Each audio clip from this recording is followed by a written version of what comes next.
The 1980s weren't just a decade, they were a weekly appointment with your living room altar, remote on the coffee table, a mixing bowl of microwave popcorn, the soft buzz of rabbit ears that made everything feel a little warmer.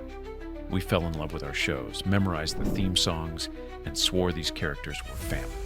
And sometimes, they left us. The 80s delivered some of TV's most devastating goodbyes, moments that stopped the room, rewired our hearts, and stayed with us long after the credits faded. Quick heads up on how we roll. We're sticking squarely in the 1980 to 1989 window, going by when the episode aired in the wild.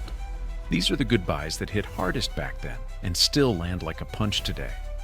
Think living room silence. Think a clock you can suddenly hear ticking.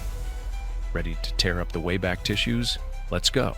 Number 10, Adric, Doctor Who, 1982. If you were a young sci-fi fan in the early 80s, this one felt like a meteor to the gut.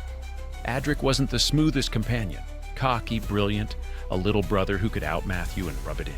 But he was ours. In Earthshock, the Cybermen set a trap. A freighter hurtles toward prehistoric Earth, and Adric chooses to stay behind. Typing, calculating, trying to alter fate with numbers and stubborn hope. Then the screen fractures, the ship explodes, and for once, the end credits roll in total silence. No theme, no comforting sting, just air, a shattered gold star on the screen. Nothing more. The absence of music is the masterstroke. It lets the loss breathe. For a generation raised on the Doctor snatching victory in the final seconds, Adric's death was the lesson the show had never taught so bluntly. Sometimes bravery isn't enough. Sometimes the hero doesn't make it back. And sometimes the only thing you can hear in space is your own heartbeat slowing down. Fans can still picture that empty credits card.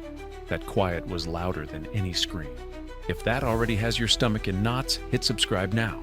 We're going deeper, and it does not get easier from here. Number 9, Tasha Yar, Star Trek, The Next Generation, 1988. Tasha Yar felt like the new era's promise, a tough, no-nonsense security chief who'd clawed her way out of a nightmare past and finally found a bridge to stand on. In Skin of Evil, all of that strength meets something brutally indifferent. There's no noble sacrifice, no orchestral farewell, just a sudden, senseless strike from Armis, a tar-black manifestation of malice. She's gone before anyone can process it. What lingers is the aftermath. The crew does what families do. They gather. Data, who can't feel in the human sense, gives a eulogy that somehow makes you feel twice as much.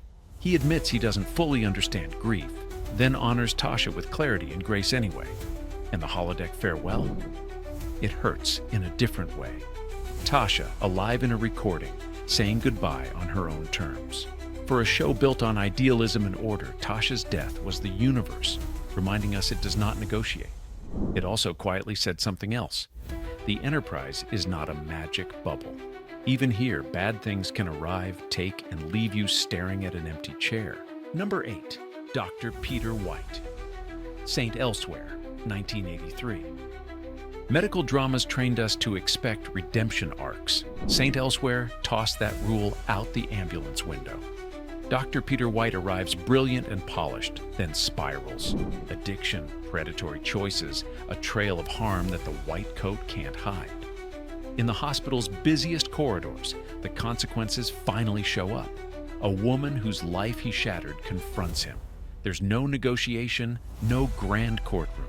There's a gun, there are shots, and then there's a body on the tile. What's gutting isn't just the violence, it's the way the series refuses to tidy it up. Colleagues are stunned. Patients still need charts. The day continues because real life does, even when you want the world to stop for a second and say, "Hold on, this mattered?" Nurses whisper at the station. Elevators ding. A code is called down the hall. Saint Elsewhere wasn't chasing shock value. It was building a reckoning. Hospitals heal, sure, but humans inside them still break things that cannot be unbroken. Number 7, Detective Larry Zito, Miami Vice, 1987. Neon lights, white suits, speedboats. That was the vibe. But Miami Vice always had darkness baked in. Zito was the steady half of the Zito-Switek duo. Understated, loyal, a cop who did the work without a spotlight. In Down for the Count, the undercover world devours him, forced into an overdose by the very people he's there to bring down. There's no heroic shootout, no last words over swelling strings, just the brutal efficiency of a system that chews up the good ones and leaves their friends to clean up.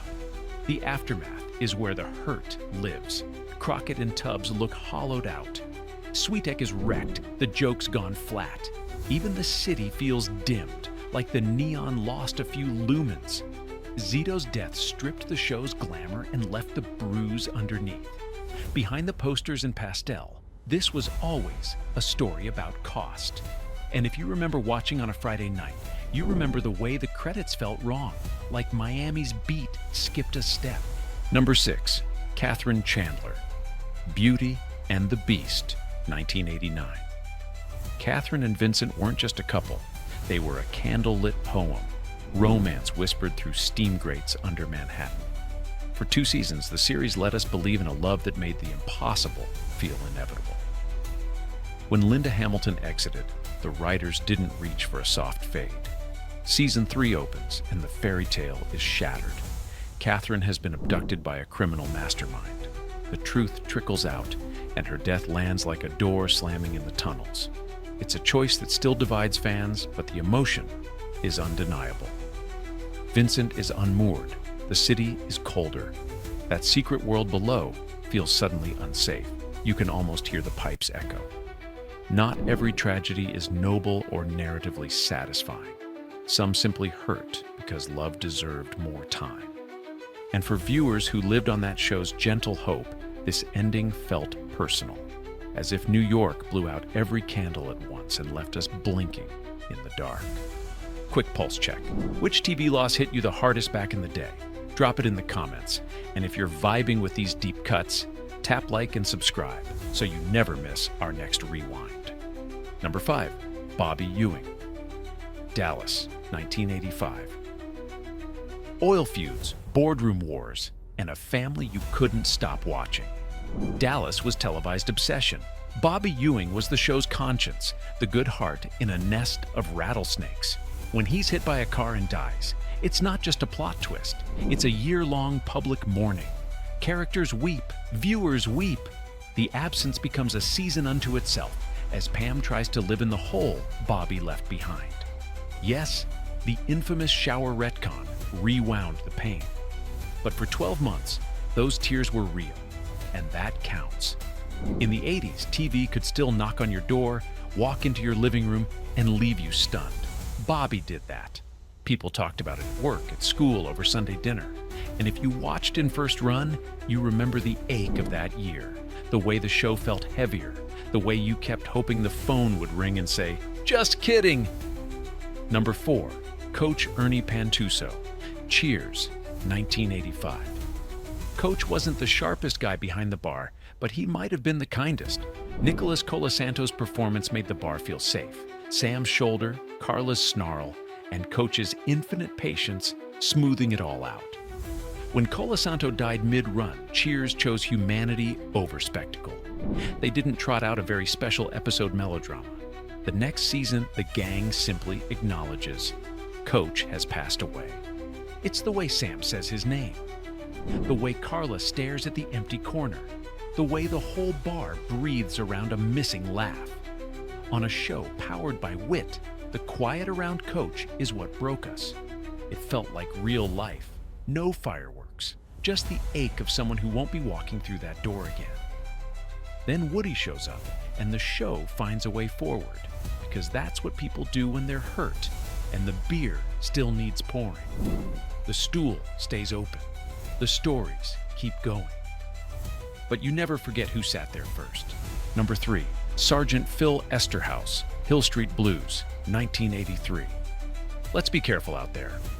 Phil Esterhaus opened each episode with that benediction, a precinct dad trying to keep chaos at bay. And then, one week, he's gone. A heart attack, off-screen, ordinary, which is exactly why it hurts so much. No last stand, no badge polishing speech, just the news, delivered like real news is. Blunt, ill-timed, merciless. Hill Street Blues specialized in the messy seams of reality. Esterhaus didn't die a grand TV death. He died the way people do, abruptly, leaving everyone else to figure out how to carry on with a hole where the morning briefing used to be. The man who blessed their shift suddenly needed their blessing, and he wasn't there to hear it. The show even let the phrase live on. Others picked up his line, but the echo only underlined the loss. When the squad gathered without him, the silence was the loudest thing in the room. Number 2, Mr. Hooper, Sesame Street, 1983.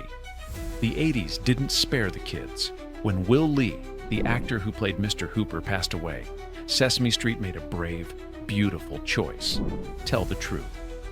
Big Bird bounces in with a drawing to give his friend, and the adults, soft-voiced, careful, explain that Mr. Hooper died. He's not coming back. No euphemisms, no magic fix.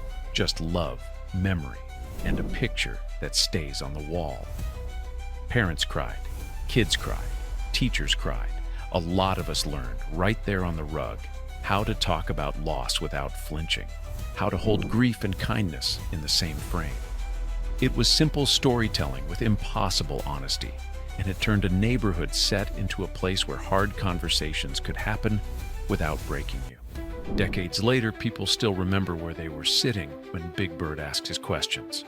Number 1, Captain Blackadder and Company. Blackadder Goes Forth, 1989. Comedy isn't supposed to do this to you.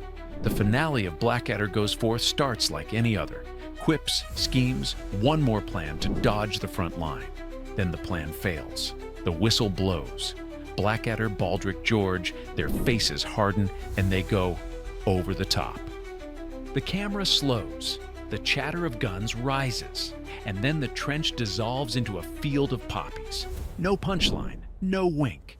Just a breathtaking, wordless memorial to lives cut down. For a generation that found this British classic on PBS and videotapes, that ending was a revelation. Comedy can choose, in its final beat, to break your heart, and do it beautifully. The show lifts the mask and lets you sit with the truth. You laugh, you love them, and then the show hands you a moment of silence big enough to hold a century. Right now, you feel all fuzzy and nostalgic, yeah? For this feeling to last forever, you have to hit the like and subscribe button. Because with Box Set and Chill, the 80s and 90s never end.